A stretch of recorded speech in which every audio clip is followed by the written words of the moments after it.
प्रिय मित्रों, राज्य आदि में समत्व, बुद्धि के दोष तथा कली के गुणों का वर्णन आज आपको हम सुनाते हैं कि श्री सुखदेव जी ने कहा कि हे राजन, पृथ्वी को जीतने की इच्छा रखने वाले राजा जब एक दूसरे को जीतने की इच्छा करते हैं तब पृथ्वी यह कहकर हंसती है कि मरण से राजा मुझे कितना चाहते हैं।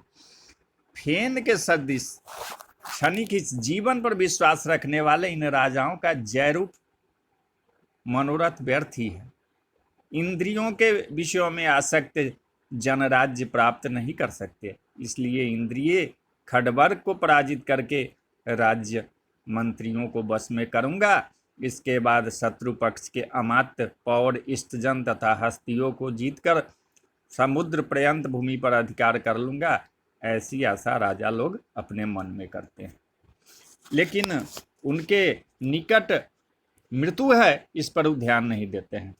समुद्र पर्यंत मुझे जीतकर अपने राज्य के विस्तार को अति प्रबल अभिलाषा से दूसरे द्वीप में जाकर उसे भी जीतना चाहते हैं।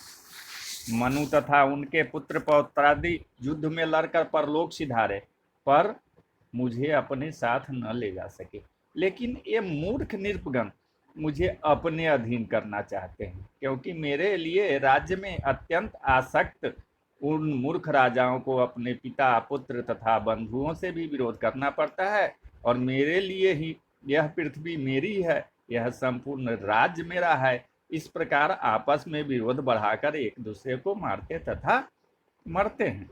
राजा पृथु, पुरुरवा, गाधी, नहुष, भरत, अर्जुन, मानधाता, शगर, राम, खटवांग, धुंधुहा, रघु, तीर्णबिंदु, ययाति, रसयाति, संतनु, गय, भगीरथ, कुबलयास्त्र, नैषद, निर्ग, हिरण्यकशिपु, वृतासुर, रावण, नमुची, संबर, भौम, हिरण्याक्ष, तारक, इस प्रकार के और भी कितने राजा, दैत्य, देवता, दानव इत्यादि जो हो चुके हैं, जो दुनिया की सभी विषयों को जानते थे तथा सबको जीतने वाले थे और स्वयं अजित थे, जिन लोगों के मुझ में ममत्व बुद्धि रखी, वे सभी निष्फल मनोरथ होकर काल के वशीभूत हो इस संसार से चल बसे।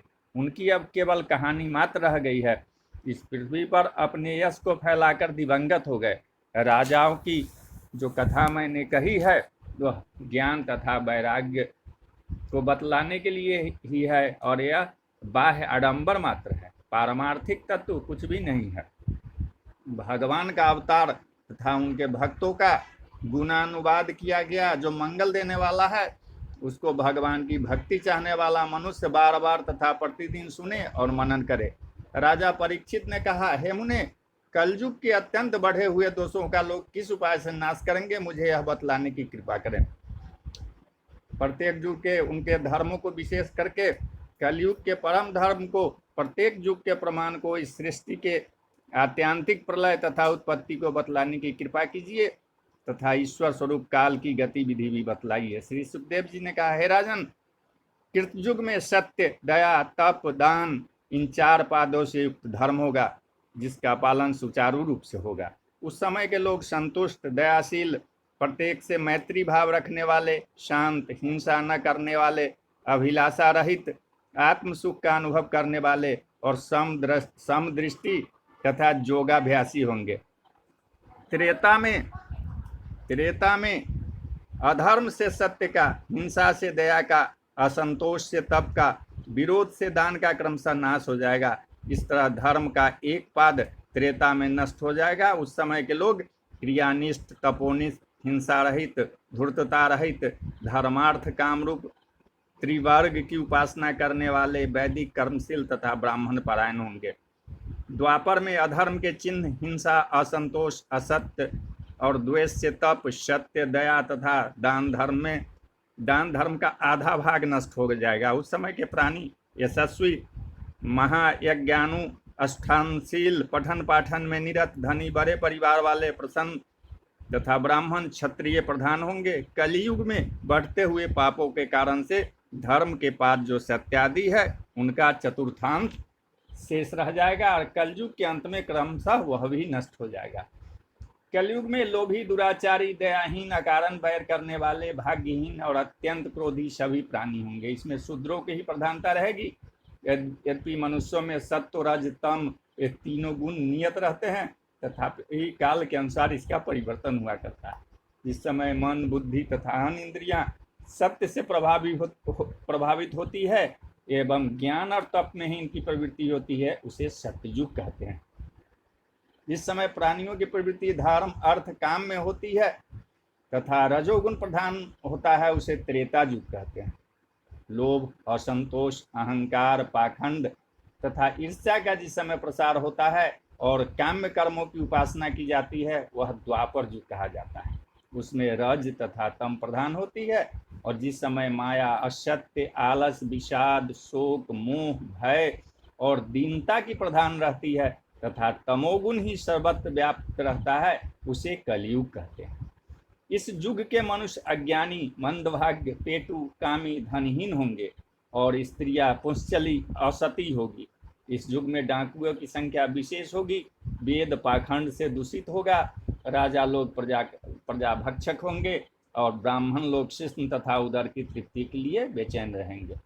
ब्रह्मचारी लोग आचार विचार शून्य होंगे। भिक्षुक सकुटुंब हो जाएंगे। तपस्वी लोग ग्रामों में निवास करेंगे। सन्यासी लोग लोभी हो जाएंगे। स्त्रियां अल्प शरीर वाली ज्यादा भोजन करेगी। संतान विशेष होगी तथा लज्जाहीन, निरंतर कटु भाषण करने वाली, चोरी तथा माया करने में चतुर होगी। उस समय के बनिए क्षुद्र हो जाएंगे और कूटनीति का आश्रय ग्रहण कर क्रय विक्रय आदि व्यवहार चलाएंगे तथा अनापत काल में भी साधु से गर्हित मार्ग का ही सब लोग अनुसरण करेंगे। उस समय के नौकर अपने सर्वोत्तम निर्धन स्वामी का भी त्याग कर देंगे तथा स्वामी श्री विपदग्रस्त कुलीन भृतों का त्याग कर देंगे। दूध न देने वाली गायों को भी लोग छोड़ देंगे और इस युग के मनुष्य विषय के वशीभूत होकर पिता, माता, बंधु और स्वाभाविक मित्रों से भी अपना संबंध हटा लेंगे। सियाली तथा सियाला से ही प्रेम करेंगे। दीन और स्त्रियों के हाव भाव करने वाले होंगे। तपस्वी का भेष धारण कर शूद्र दान ग्रहण करेंगे और धर्म के नाम भी न जानने वाले धर्म निर्णायक तथा न्यायाधीश बनाए जाएंगे। उस समय की प्रजाएं दुर्भिक्ष तथा अनेक प्रकार के राज्यकरों से पीड़ित एवं खिन्न रहा करेगी। अकाल के साथ साथ अनावृष्टि से भी प्रजा पीड़ित रहेगी और वस्त्र, अन्नपान, सेनासन, व्यवसाय, स्नान, भूषण इत्यादि सामग्री के अभाव से अत्यंत भयंकर पिशाच सदृश प्रजाएं प्रतीत होंगी। कलयुग में कौड़ी के लिए भी आपस में विरोध, मित्रता का त्याग कर अपने बंधुओं का हनन करेंगे तथा स्वयं भी अपना प्राण गंवा देंगे। उदर तथा शिष्ण की तृप्ति चाहने वाले मनुष्य अपने माता पिता का त्याग कर देंगे। अनेक प्रकार के पाखंड से दूषित हृदय वाले मनुष्य त्रिलोक नायक शंकर से पूजित विष्णु का भी पूजन नहीं करेंगे। जिस भगवान का स्मरण करने से पतित मनुष्य भी परम धाम को प्राप्त कर लेता है, उस भगवान का कलयुग के मनुष्य भजन नहीं करेंगे। कलयुग के प्रभाव से द्रव्य, देश तथा आत्मा से उत्पन्न दोषों को भी हृदयस्थ भगवान नष्ट कर डालते हैं। भगवान के श्रवण, मनन, कीर्तन, निध्याध्यासन तथा अर्चन से मनुष्य के अनेक जन्म के संचित पाप भी नष्ट हो जाते हैं। जिस प्रकार सुवर्ण में स्थित अग्नि अन्य धातुओं के संपर्क से उत्पन्न सुवर्ण के दुवर्ण को नष्ट कर देती है, उसी प्रकार हृदय स्थित भगवान प्राणियों के पापों को नष्ट कर देते हैं। विद्या, तप, योगाभ्यास, मैत्री, तीर्थाटन, अभिषेक व्रत, जप आदि से हृदय की उतनी शुद्धि नहीं होती जितने भगवान के हृदय में स्थित होने से। इसलिए हे राजन, मरते हुए भी आप एकाग्रचित होकर भगवान श्री कृष्णचंद्र को हृदय में स्थित कर लीजिए। इसके बाद आप परम धाम को प्राप्त हो जाएंगे। हे राजन, मरते हुए मनुष्य को भगवान का ध्यान अवश्य करना चाहिए। ऐसा करने पर सबके आधारभूत भगवान उसे अपने स्वरूप में मिला लेते हैं। दोषों के विधिभूत कलयुग का एक उत्तम गुण यही है, इस युग में भगवान के कीर्तन मात्र से मुक्ति मिल जाती है। सतयुग में भगवान के ध्यान करने से जिस भगवान की प्राप्ति होती है, त्रेता में यज्ञ करने से जिसकी प्राप्ति होती है और द्वापर में परिचर्या से जिसकी प्राप्ति होती है, उससे कलयुग में कीर्तन मात्र से मनुष्य को प्राप्ति होती है।